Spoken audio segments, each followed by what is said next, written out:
Audiencia querida, seguimos adelante con nuestro dossier futbolero. Hoy vamos a relacionar el balompié, qué raro decirlo así, con la arquitectura y el diseño gráfico. Advierto ya que yo no ejerzo ninguna de estas disciplinas, y quien ha seguido el podcast y mi Instagram sabe que mi formación es más literaria, histórica y lingüística. Pero es precisamente por esa formación que los elementos en torno al fútbol me parecen fascinantes.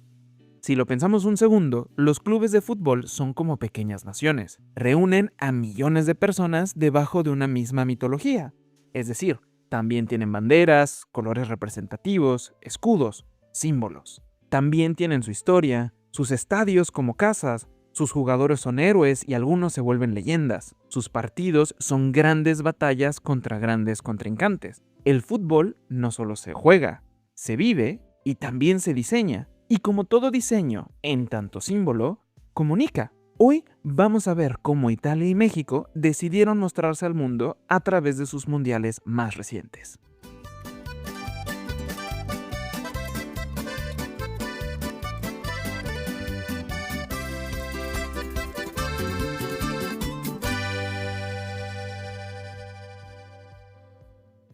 Iniciamos con el Estadio Azteca, el máximo recinto de fútbol en México. Ha sido, hasta el día en que grabo este episodio, el único estadio en albergar dos finales de la Copa del Mundo. Aquí fue el partido del siglo del que ya les hablé la semana pasada. Aquí también fue la derrota de Italia frente al Brasil de Pelé. Pero también fue el lugar donde Maradona llegó a sus momentos más altos. Pero bueno, no me adelanto y vamos por el principio. ¿Se acuerdan que la semana pasada hablamos del empresario que compró un club de fútbol para llegar hasta la FIFA? Pues ese hombre necesitaba una casita para su club. Emilio Azcárraga, el empresario, junto a Guillermo Cañedo, también empresario y fíjense ustedes, director de la Federación Mexicana de Fútbol, decidieron que México necesitaba un estadio digno para aumentar las posibilidades de ser sede del Mundial. Hay que decir que antes de México 70, México ya tenía intención de postularse para ser sede de la Copa del Mundo desde 1958, pero al final se dio la candidatura en favor de Suecia, país que tuvo la Copa. El proyecto de la construcción del Azteca cayó en manos de los arquitectos Pedro Ramírez Vázquez y Rafael Mijares Alcérreca. Nota: Pedro Ramírez Vázquez también es el arquitecto que diseñó el Museo Nacional de Antropología, un lugar hermoso que vale la pena visitar. Pero bueno, volviendo al Azteca, como siempre hay rumores de que hubo negocios turbios y que hubo ahí como que preferencias y bla bla bla bla bla. Pero hoy yo no voy a entrar en eso. El hecho es que estos dos arquitectos se encargaron de construir esa casa para el Club América y para inspirarse hicieron un tour por Europa para ver estadios. Analizaron de cerca el Wembley, el Camp Nou, el Santiago Bernabéu y el San Siro de Italia. La construcción del Estadio Azteca tuvo por ahí algunos problemillas, principalmente por el terreno elegido en el barrio de Santa Úrsula en el sur de la Ciudad de México. Básicamente, este barrio está sentado sobre roca de lava petrificada de una antiquísima erupción volcánica. Ahí nomás. Los arquitectos aprovecharon esa topografía para responder a una exigencia muy particular. ¿Cómo vamos a crear una obra enorme sin que se rompa la escala visual del lugar en donde estamos construyendo? Y decidieron, atención aquí, no construir hacia arriba, sino hacia adentro.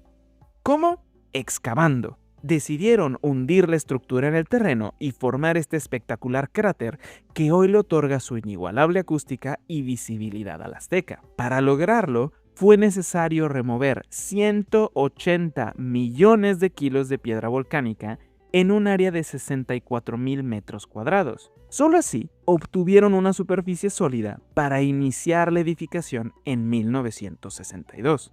El partido inaugural fue entre el Club América de Azcárraga y el Torino. Ocurrió el 29 de mayo de 1966 con más de 100,000 espectadores en tribunas y terminó en un honroso empate de 2-2. Como dato curioso, 50 años después, en el 2016, el Club América lanzó un uniforme conmemorativo en color vino para rendir homenaje al Torino y a ese partido inaugural.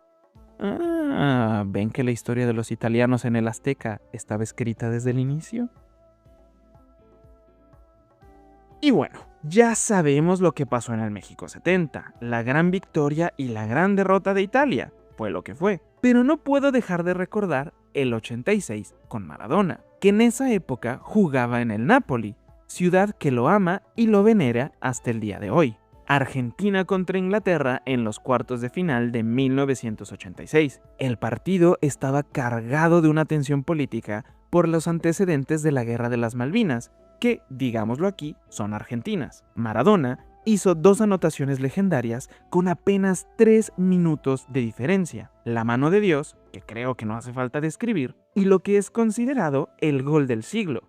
En ese segundo gol, Maradona solito hizo una carrera de 68 metros desde la media cancha hasta la portería. Con 11 toques, en 11 segundos, se quitó de encima a 5 contrincantes y marcó el gol ganador. En 2002, la FIFA catalogó esa jugada como el gol más hermoso en la historia de las Copas del Mundo. Así pues, el Azteca es casa del partido del siglo y del gol del siglo. Nada mal, ¿no?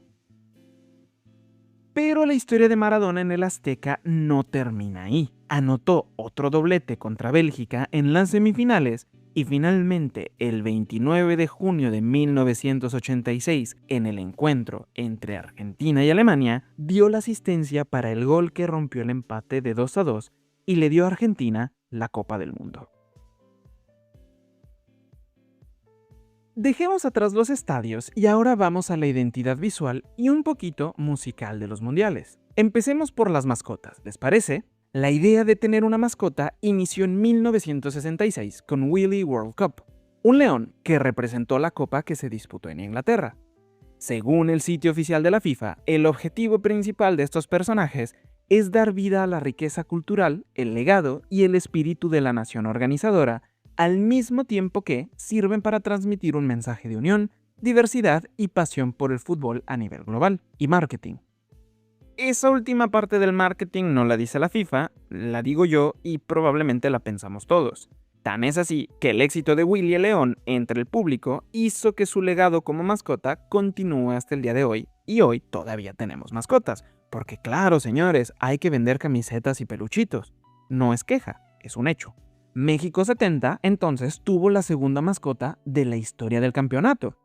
El diseñador Juan González Martínez fue el encargado de la tarea, y así llegamos a un personaje que, curiosamente, tiene el mismo nombre que su creador, Juanito. La imagen representa a un niño de 11 años vestido con la camiseta verde de la selección mexicana y un sombrero tradicional. Su nombre, además de coincidir con el del diseñador, lo eligieron porque Juan es un nombre muy común en el país. El diseño quería representar la inocencia y el juego limpio. Aunque yo les voy a decir la verdad, a mí Juanito la verdad como que no me termina de encantar. Será que eran otros tiempos y que era otro México, pero eso de representar al mexicano con su sombrero y como regordete, bueno, como que tampoco nos ayudó en contra de los estereotipos. Pero insisto, esa es mi humilde opinión. Sea como sea, Juanito tiene mucha importancia, porque si Willy World Cup de Inglaterra marcó el inicio de los animales antropomorfos, Juanito fue el inicio de los niños inocentes. A la mascota de México 70 siguieron otras mascotas con infantes, Tip y Tap de Alemania 74 y Gauchito Mundialito de Argentina 78. En 1982, España rompió el molde e introdujo la sección de frutas y verduras con Naranjito, literalmente una naranja sonriente. La idea gustó y México se sumó al fervor de los alimentos saludables, y así, en 1986, llegamos a Pique, un chile jalapeño con bigote y sí señor, otra vez con sombrero. La mascota del 86 estuvo a cargo de Isidro Cuadra, quien buscó representar la picardía mexicana. Algunas fuentes señalan que Isidro Cuadra decidió confeccionar un disfraz de Pique y encarnar a su creación durante todos los partidos de la selección mexicana. ¿Quién sabe si será verdad? No pude corroborarlo, pero vamos a imaginar que es verdad. Pues solo porque está divertido, ¿no? Quizás el público mexicano ya sabrá que para este mundial, Cantinflas estuvo a punto de convertirse en la mascota, pero pues no, tuvimos un chilito sombrerudo. Para el público italiano, permítanme ahondar quién es Cantinflas. Cantinflas está considerado el mejor comediante de la historia del país. A lo largo de su extensa carrera, representó a los mexicanos en todas sus facetas y en múltiples oficios. alguien muy querido. Que este personaje se hubiera convertido en la mascota hubiera sido una cosa enorme para la sociedad mexicana. Con mucho miedo a equivocarme, podría decir que es como si hubieran elegido a Ugo Fantozzi para representar a Italia en 1990. Si Cantinflas hubiera sido la mascota, esta hubiera sido, además, la primera vez que un personaje encarnado por una persona real se hubiera convertido en una mascota mundialista. Esto, querida audiencia, no ha pasado todavía. No hemos tenido una mascota con un referente real. Después del chilito sombrerudo, llegamos al turno de Italia. Para Italia 90, el molde de las mascotas se rompió completamente.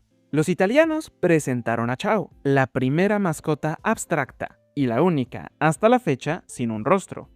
Ciao es obra de Lucio Boscardin, y según cuenta el mismo artista, la idea le llegó ya desde 1985 mientras estaba en el tráfico. Boscardin estaba viendo el semáforo y notó que la sucesión de colores era como la de la bandera italiana. De esa asociación, llegó a crear esta figura estilizada que evoca el movimiento de una marioneta y que está hecho con un cuerpo formado por líneas articuladas de cubos con los colores de la bandera italiana. La cabeza, que recordemos no tiene cara, es un balón de fútbol. Un balón de fútbol clásico, ese blanco y con pentágonos negros. El nombre de la mascota es bastante universal y se entiende. Sin embargo, no lo eligieron así como así. Se decidió a través de una votación semanal en la que participaron los apostadores de un juego muy popular que se llama Totocalcio. Los votantes tuvieron que elegir entre una terna de 5 nombres finalistas: Amico, Beniamino, Bimbo, Ciao y Dribbly.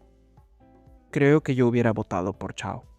He de ser sincero. Como nota cultural, quiero explicar que el Totocalcio es básicamente el equivalente italiano al Progol o a la tradicional quinela. Sobre Italia 90, quiero decir 2 cosas más. La primera es que México no pudo participar en este mundial por un escándalo en el que mintieron sobre la edad de unos jugadores de la selección sub-20. Para acabar pronto, México puso a jugar a futbolistas más viejos de lo que permitían las reglas. Total, que los terminaron cachando y la FIFA no los dejó participar en el Mundial de Italia.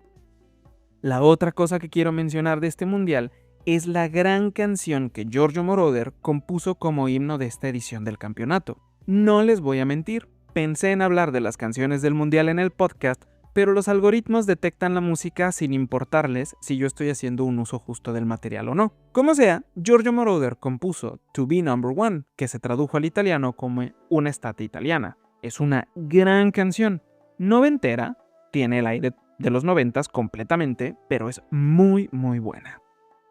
Solo como un colofón a la música de los mundiales, les quiero decir que la música del mundial inició con gran fuerza en 1962 en Chile, con un rock and roll en español bastante bueno, la verdad.